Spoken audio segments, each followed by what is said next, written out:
After 30 minutes guys, ito na po ang ating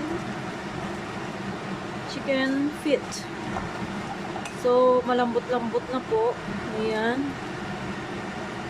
At napakasarap ng tingnan. Napakabango pa. Ayan, piprituhin din natin itong ating chicken wings. So, ayan po. So, piprituhin natin itong chicken wings. Nilagyan ko na siya ng mantika. Ayan. Piprituhin natin.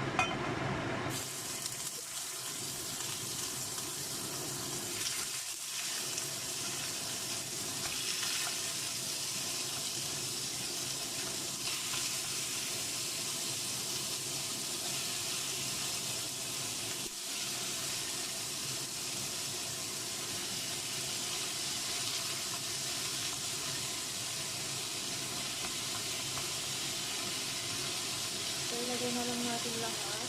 Diyan. Maluluto po yan. Kahit na ganyan lang po. Under low fire, maluluto po yan.